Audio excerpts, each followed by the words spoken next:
Cuando una persona moral recibe operaciones de personas físicas, surge la pregunta respecto a ¿debo retener ISR? ¿Debo retener IVA? Toda vez que es una obligación expresa tanto en la ley del impuesto sobre la renta como en la ley del impuesto al valor agregado, pero no en todos los casos. Tendremos que revisar entonces la hipótesis normativa. Pero para ello también surge una pregunta importante. ¿Qué debo comprender por impuesto retenido? Porque hay quienes dicen, oye, es que no quiero que me retengas o no te quiero retener.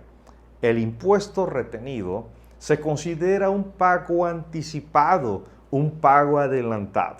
Toda vez que el día de hoy de este mes te han retenido 100 pesos. En vez de recibir 1000, recibes 900. Los 100 pesos que te han retenido se considera pago de impuestos, que de no retenerte lo tendrías que pagar en el mes siguiente a este periodo por el cual estamos platicando.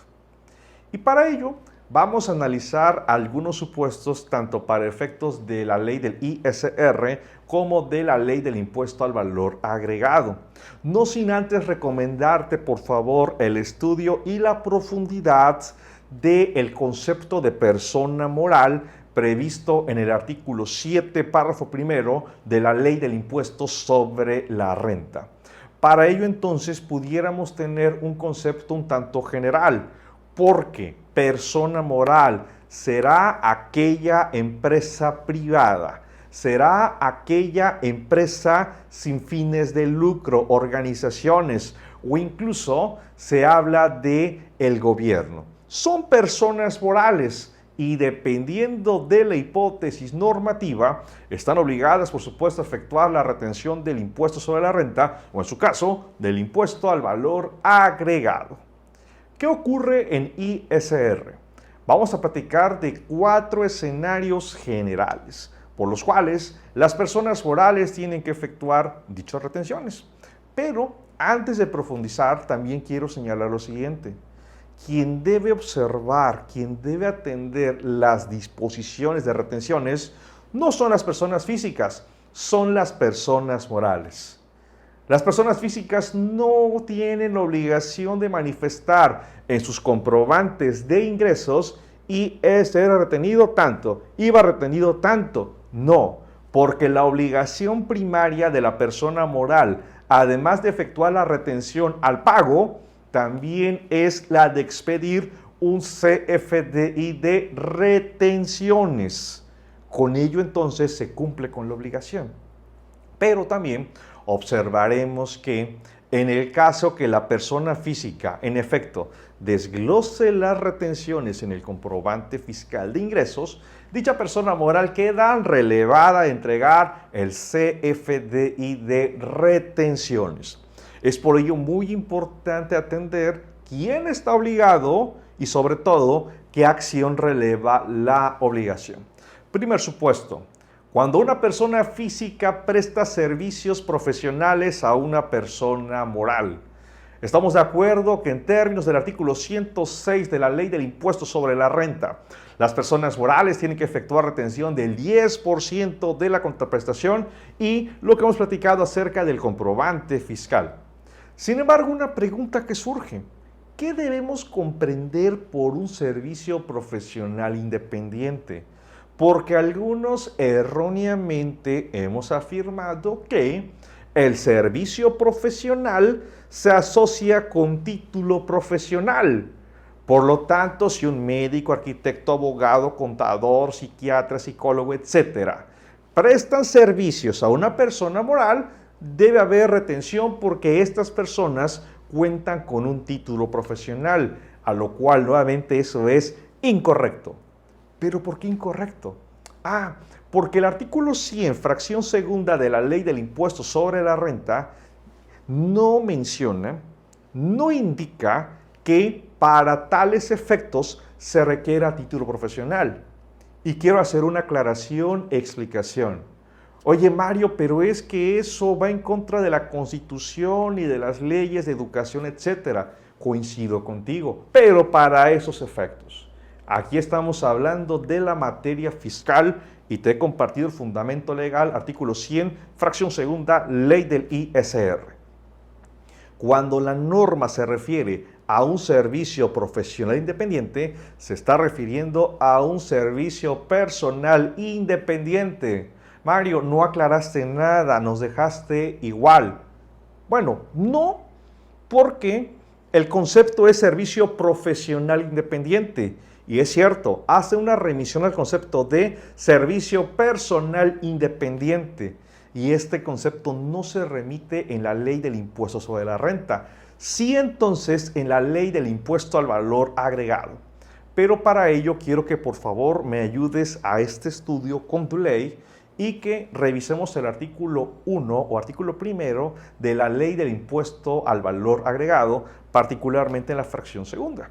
Señala que están obligados al pago del IVA aquellos contribuyentes que lleven a cabo actos o actividades en territorio nacional las siguientes. Fracción segunda, prestación de servicios independientes.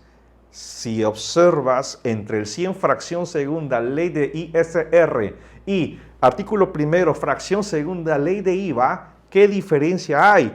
La palabra personales.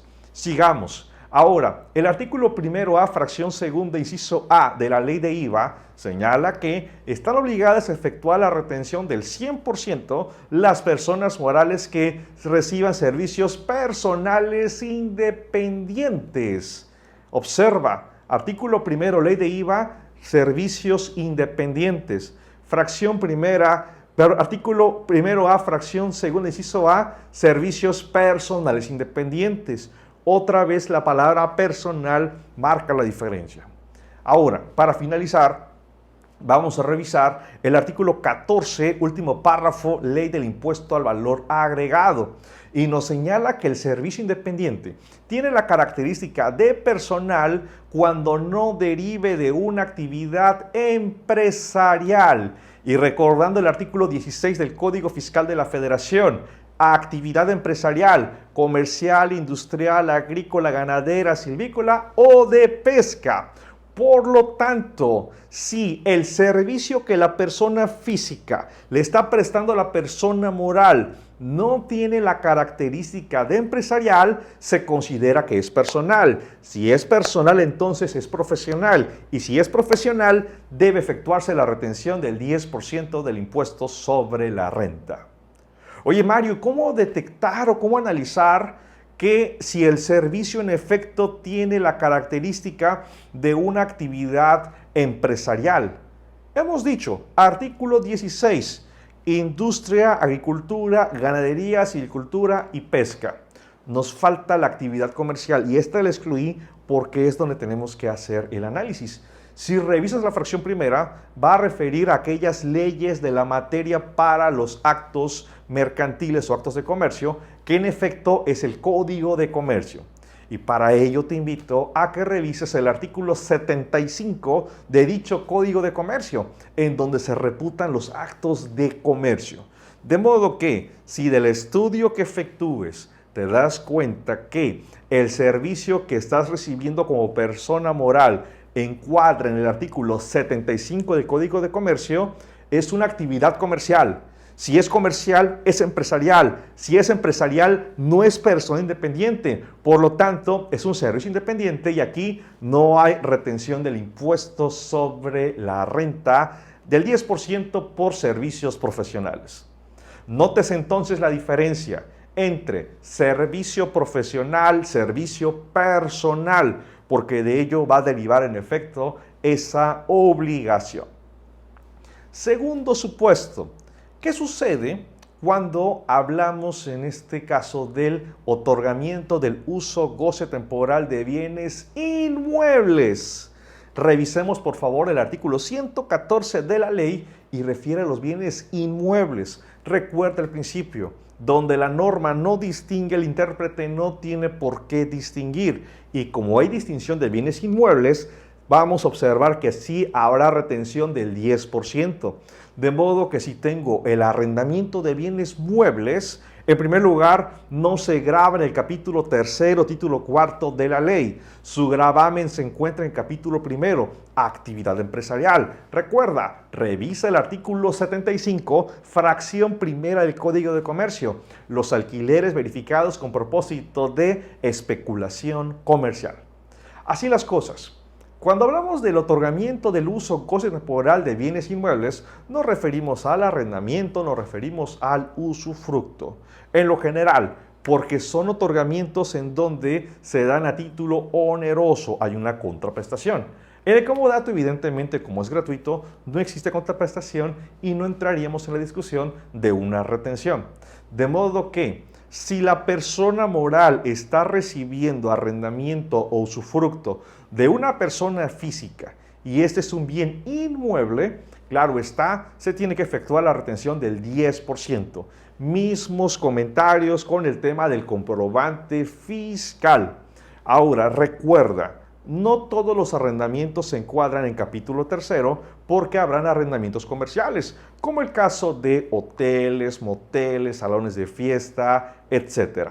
Esos, como son empresariales, se graban en capítulo 1, artículo 100, fracción primera, y hemos dicho, no existe retención de ISR, solamente sobre los bienes inmuebles de carácter civil. Tercera retención, plataformas tecnológicas.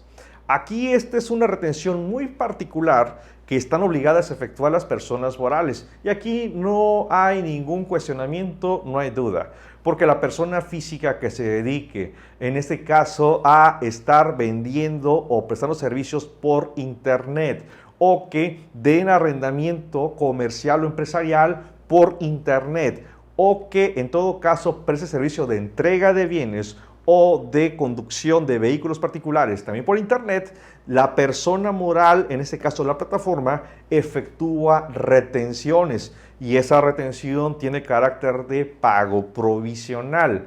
Aquí lo único que hay que cuidar es que en efecto, si el pago se considera como pago provisional o pago definitivo, en función al valor de 300,000 pesos, ya sea porque nos referimos al artículo 113A, último párrafo, o el artículo 113B de la Ley del Impuesto sobre la Renta.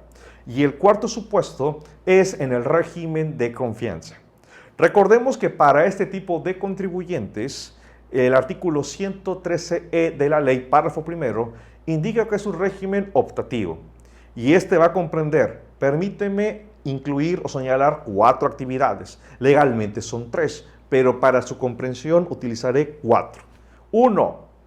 Cuando la persona física presta servicios o lleva a cabo servicios empresariales. 2. Actividades profesionales. 3. Otorgamiento del uso o goce temporal de bienes inmuebles, lo que establece la ley. Y yo le agrego 4, sector primario. Es cierto, el sector primario, agricultura, ganadería, silvicultura y pesca, es una actividad empresarial, pero para fines explicativos utilizaré 4. Actividad empresarial, profesional, arrendamiento de inmuebles y sector primario. ¿Por qué? Bueno, si revisamos el artículo 113J de la Ley del Impuesto sobre la Renta, se nos señala que cuando la persona moral reciba actividades u operaciones de una persona del régimen de confianza, se tiene que efectuar la retención del 1.25%. ¿Qué quiere decir? Que si la persona física del reciclo tiene una papelería y le vende a la persona moral, habrá retención de 1.25. Si una persona física con restaurante le da servicios a la persona moral, retención. Si un arquitecto le presta servicios a una persona moral, retención. Si una persona física tiene un inmueble para oficinas y se la renta a una persona moral, retención. Si una persona física que es ganadera le vende sus productos a una persona moral, retención. Solamente por tener mi régimen fiscal de régimen simplificado de confianza, la persona moral debe atender a la retención del 1.25%. No obstante, tenemos un caso muy puntual y muy particular y este se da en la regla miscelánea 3.13.29, en la cual se señala que las personas morales quedan relevadas de efectuar retención de ISR del 1.25% cuando tengan operaciones o reciban operaciones valga de personas físicas que exclusivamente con el 100% tengan actividades agrícolas, ganaderas, silvícolas y pesqueras y que sus ingresos se encuentren exentos hasta 900,000 pesos. Con ello entonces la persona moral no debe efectuar dicha retención. Sin embargo, surge la pregunta, ¿cómo la persona moral en efecto conocerá el estatus de exención o no exención de la persona física? La misma regla 3.13.29 señala que la persona física en el campo descripción deberá incluir una leyenda, palabras más, palabras menos, que el importe amparado en este comprobante se encuentra exento en términos del artículo 113e de la Ley del Impuesto sobre la Renta. De modo que, obsérvese el siguiente análisis. Si la persona moral recibe un comprobante fiscal y en el régimen fiscal del emisor se indica régimen de confianza y descripción, productos agrícolas, ganaderas, de silvicultura o de pesca, y no contiene la leyenda de la regla en comento, entonces la persona moral debe efectuar la retención de ISR del 1.25% al momento de pagar. Oye Mario, pero no viene desglosada la retención. No te preocupes, la moral tiene que entregar el CFDI de retenciones. Oye Mario, ¿qué pasa si lo tiene desglosado? No pasa nada. Retienes y ese desglose le sirve a la persona física en efecto ¿para qué? Para disminuir de su pago mensual del régimen de confianza. Oye, ¿qué pasa si en efecto la persona física en su comprobante de ingresos incluye la leyenda? Bueno, entonces es el comprobante o la forma en cómo la persona moral se abstiene de retener ese ISR. Oye, pero es que yo supe que ya no está exento. No me preocupa, porque el comprobante se encuentra vigente y en efecto contiene la leyenda y dicha persona moral queda relevada de efectuar la retención de ISR del 1.25%. Como hemos visto, es un tema un tanto interesante, pero además de mucho análisis, particularmente en mi opinión, en la distinción de un servicio independiente de un servicio personal independiente. Al final de cuentas, el impuesto retenido se tiene que pagar, ya sea por el retenedor persona moral o por la persona física. Lo importante es no incurrir en los conceptos de responsabilidad solidaria y sobre todo, que la persona física tenga los elementos para poder disminuir del impuesto a cargo provisional o anual ese impuesto sobre la renta retenido.